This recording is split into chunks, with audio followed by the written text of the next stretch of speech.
teknologi informasi dan komunikasi yang sangat mempengaruhi kehidupan kita. Dan saya umumkan kembali kepada para peserta yang ingin berpartisipasi dalam sesi kedua. Pertanyaan dapat disampaikan melalui fitur Q&A dan jangan lupa mencantumkan nomor telepon aktif. Karena bagi para peserta dengan pertanyaan terbaik, 10 terbaik akan mendapatkan gift dari berupa top up GoPay. Baik, untuk selanjutnya mengenai topik tentang pemanfaatan teknologi untuk menanggulangi penyebaran virus COVID-19 akan dibacakan atau dipaparkan oleh Bapak Dr. Faisal. Silakan Pak Faisal. Terima kasih Mas moderator. Baik, sebentar saya akan tampilkan materinya.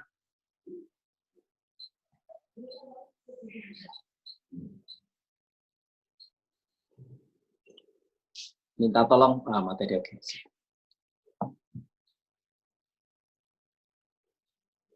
Terima kasih. Assalamualaikum warahmatullahi wabarakatuh. Selamat sore, salam sejahtera bagi kita semua, rekan-rekan dan seluruh pemirsa. Jadi judul dari materi saya adalah pemanfaatan teknologi untuk menanggulangi penyebaran COVID-19. Ini akan saya putarkan satu video yang mungkin nanti bisa menjelaskan seberapa penting aplikasi Peduli Lindungi ini bagi masyarakat. Silakan diputar videonya.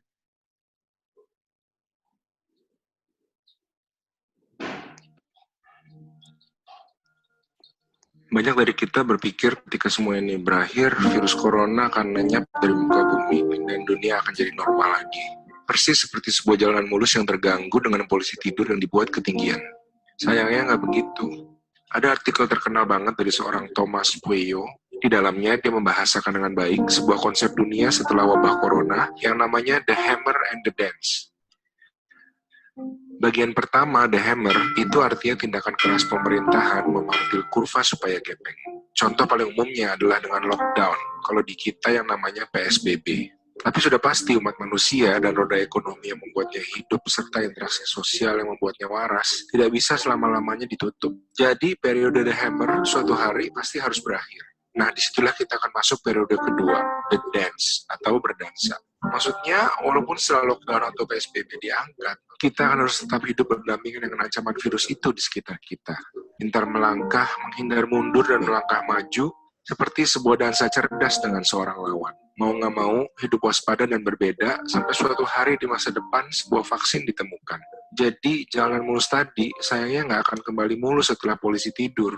Tapi jalan itu akan berkerikil dan berbatu, sampai di suatu titik di depan, baru dia akan mulus lagi.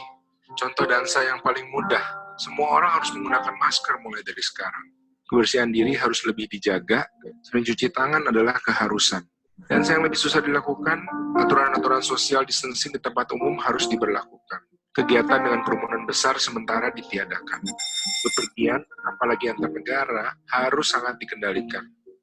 Dan yang paling penting, testing harus bisa dilakukan dengan murah dan mudah tersedia di mana-mana. Akan butuh bulanan dan mungkin tahunan sampai kita betul-betul bisa aman berdesak-desakan di lift, konser, dan pasar. Mungkin ini sesuatu yang banyak dari kita tidak siap untuk dengar. Tapi semoga dengan mendengar sedini mungkin, kita bisa lebih kuat ketika menghadapinya nanti.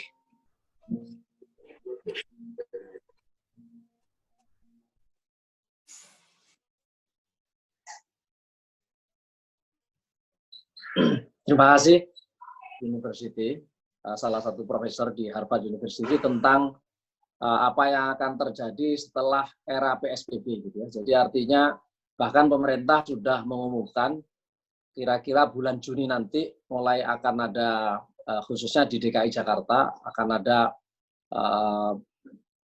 kalau saya boleh sebut sebagai pelonggaran gitu ya terhadap PSBB karena memang khusus di DKI Jakarta kasusnya sudah flattening, kemudian yang sembuh semakin banyak.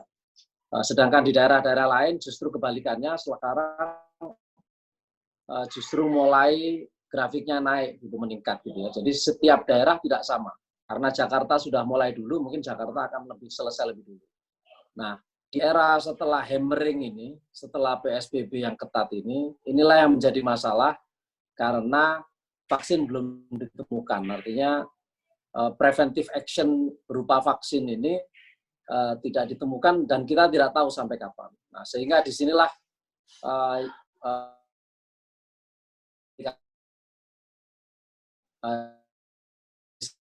mungkin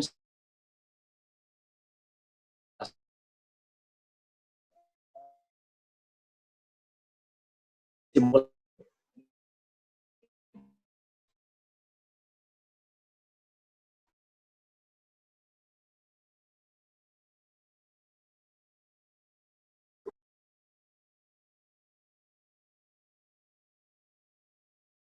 di, di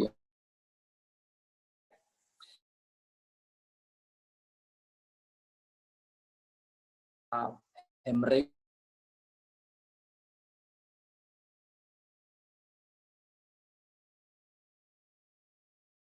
Mohon maaf, sepertinya saya terputus sebentar tadi. Baik, slide berikutnya.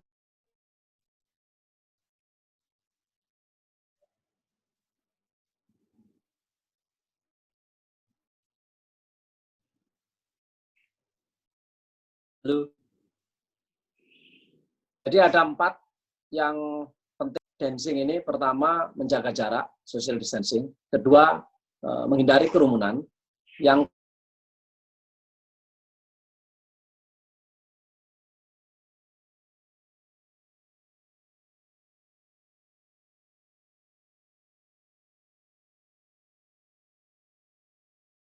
Maaf, Pak.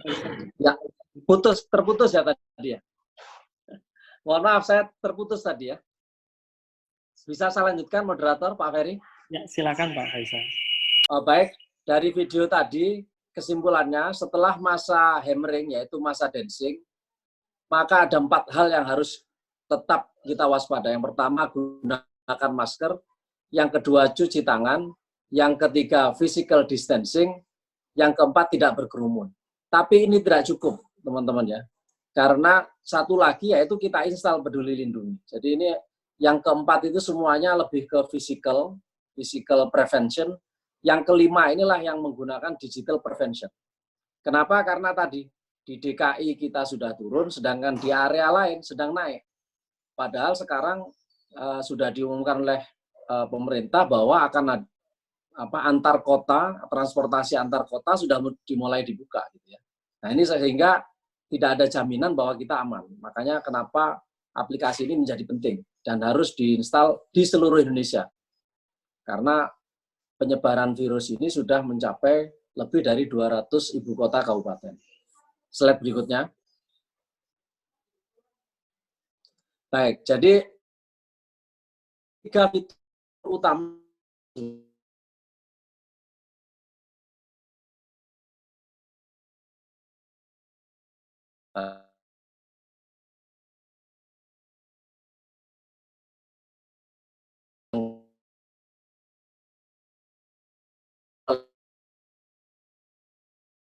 kita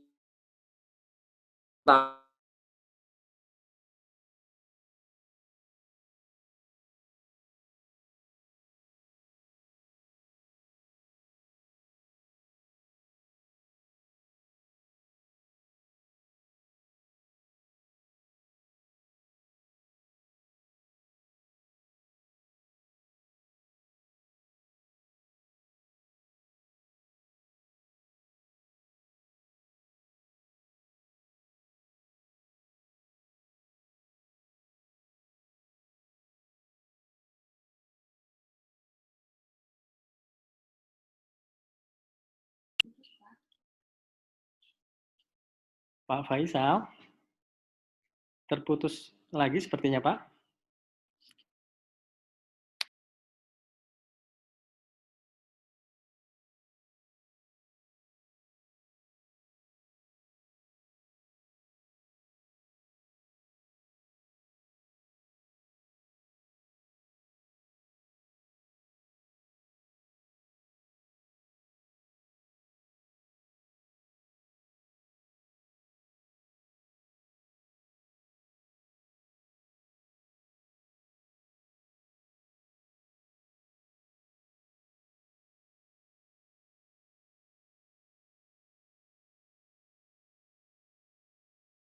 Mohon maaf.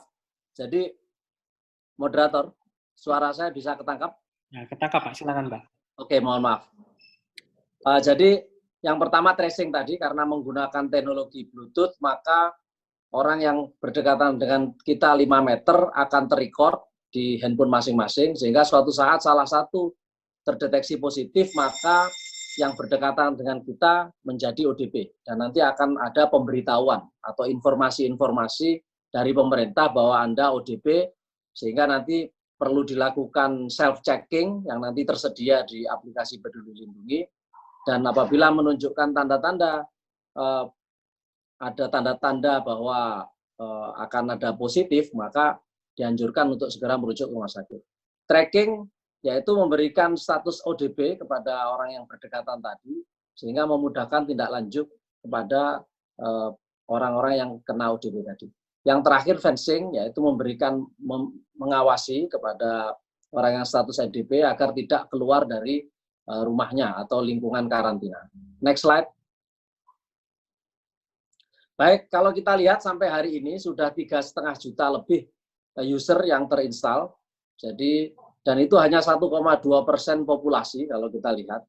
Atau kalau jumlah smartphone Indonesia itu sekitar 28% dari populasi internet, atau sekitar 75 juta orang punya smartphone, maka penetrasinya baru 4,6%. Gitu ya. Jadi baru sedikit sekali. Nah, kalau kita lihat di grafik sebelahnya, kalau kita lihat yang paling bawah itu jumlah kasus sebelah kiri itu paling banyak DKI Jakarta gitu ya. Itu kalau kita lihat sudah hampir 5.000 kasus. Namun linear dengan jumlah rasio user yang sudah menginstal. Jadi bagus Jakarta itu. Jumlah yang positif banyak, yang install juga banyak. Nah, namun sebaliknya seperti daerah istimewa Yogyakarta, itu jumlah rasio yang install sudah sangat besar, walaupun kasus positifnya kecil gitu ya. Nah, namun ada juga yang sebaliknya kalau kita lihat Jawa Timur. Jawa Timur ini sebenarnya menduduki yang ketiga jumlah positif. Namun jumlah yang install baru sedikit. Sehingga dari grafik ini bisa kita lihat masih banyak provinsi-provinsi lain penduduknya yang belum menginstal aplikasi Peduli Lindungi ini. Berikutnya. Slide berikutnya, Mas. Oke. Nah, ini kenapa, apa sih faktor, key success faktor agar aplikasi Peduli Lindungi ini efektif gitu ya. Yang pertama sebelah kiri kita lihat faktor yang mengkontribusi kesuksesan agar teknologi ini efektif. Satu, harus ada top down policy, strong top down mandate. Jadi pemerintah mendorong sebagaimana Kominfo ini terus-menerus mensosialisasikan aplikasi ini agar diinstal kepada seluruh masyarakat gitu ya. Yang kedua, single apps di seluruh negara. Jadi ini sudah ada benchmark di beberapa negara, single apps untuk aplikasi ini, tidak ada dua. Yang ketiga, aplikasi ini harus diinstal secepat-cepatnya kepada semua orang ya, dalam waktu yang sangat pendek ya, agar segera efektif. Yang keempat, ada critical threshold gitu ya. Jadi kalau sekarang kita baru 4,2%, itu India contoh yang paling kanan itu sudah 6% populasi. Ya, kalau kita masih di bawah 4% gitu, kalau terhadap populasi. Kalau terhadap pemilik handphone 4,2%. Jadi masih di bawah India gitu ya. Kemudian India sudah diinstal 75 juta orang bahkan. Kemudian strong data privacy protection. Jadi sudah nanti akan dijelaskan oleh pembicara yang lain tentang bagaimana pemerintah melindungi data privacy terhadap yang install aplikasi ini. Yang sebelah kanan, yang gagal itu tidak ada, yang nomor satu tidak cukup public engagement. Ya. Jadi publik tidak percaya kalau menginstal ini akan bisa mengurangi penyebaran wabah. Yang kedua, kalau tidak menggunakan teknologi yang tepat. Kebetulan kita menggunakan teknologi Bluetooth yang hampir semua handphone, yang smartphone itu sudah ada Bluetooth. Gitu ya. Hanya ada sedikit saja yang handphone, yang smartphone yang low end yang tidak ada Bluetooth. Tapi pada umumnya 99% sudah ada Bluetooth. Gitu ya. Kalau GPS itu sensitivitasnya kurang. Karena sensitivitasnya bisa 100 meter, jadi tidak terlalu akurat. Yang ketiga, soal data usage. Jadi banyak masyarakat yang khawatir kalau install aplikasi ini kemudian update mengurangi paket data. Sudah beberapa operator seluler sudah komit akan zero rating. Jadi kalau update aplikasi ini setiap saat itu tidak akan mengurangi paket data. Mudah-mudahan yang saya tahu sudah 3 operator komit, Telkomsel, Indosat, kemudian Hutchinson gitu ya. Yang ada 3 operator lain belum menyatakan komitmennya. Gitu. Yang keempat, baterai. Jadi banyak komplain karena pakai Bluetooth baterainya habis. Gitu ya. Nah, makanya di aplikasi ini disediakan fasilitas untuk saving baterai. Kalau kita lihat benchmark Singapura itu 25% populasi sudah install. Kenapa? Karena memang seluruh penduduk sudah punya smartphone, jadi pembandingnya populasi bukan lagi jumlah smartphone.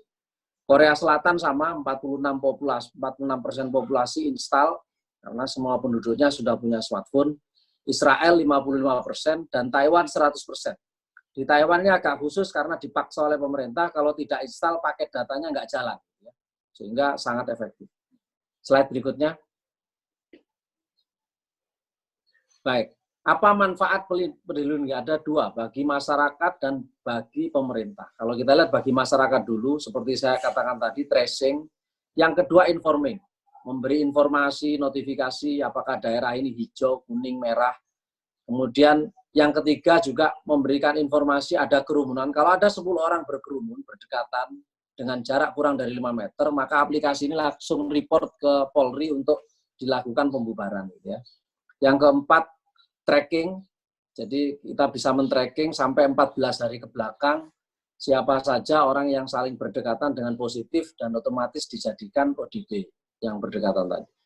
Kemudian memberikan karantina fencing. Yang ini, yang ke-6 ini, 7 dan 8 dan 9, ini adalah roadmap berikutnya. Jadi di minggu-minggu berikutnya akan dilengkapi dengan 4 features yang lainnya. Terutama fasilitas checking kesehatan, jadi self-checking. Kita bekerja sama dengan beberapa startup untuk itu. Bahkan nanti yang nomor 8 bisa memberikan notifikasi jadwal tes untuk ODP. Nah, PCR checking kalau dia memang ada indikasi demam, sesak napas, dan seterusnya. Gitu ya. Untuk pemerintah jelas mengidentifikasi, nomor 1 yang merah itu mengidentifikasi yang diduga terinfeksi, ya, tracing tadi. Yang kedua, memudahkan proses tindak lanjut bagi Kementerian Kesehatan, Dinas Kesehatan, bagi orang ODP. Yang ketiga, memberikan informasi bahwa daerah ini rawan sesuai dengan data BNPB, memberikan status ODP kepada orang-orang yang berdekatan, memberikan status karantina, fencing. Yang keenam, mengawasi proses karantina. Dan yang ketujuh, mengidentifikasi suspek yang lain dari tracking 14 hari ke belakang, kemana saja orang yang pernah kena positif COVID itu pernah berada. Jadi kalau dia pernah berada 15 menit di suatu tempat dalam 14 hari terakhir, maka orang di sekitarnya itu termasuk ODP. Berikutnya. Baik, itu aja yang dapat kami sampaikan. Nanti mungkin dalam tanya jawab akan lebih banyak interaksi dan mungkin bisa lebih dalam. Terima kasih. Saya kembalikan ke moderator. Mohon maaf tadi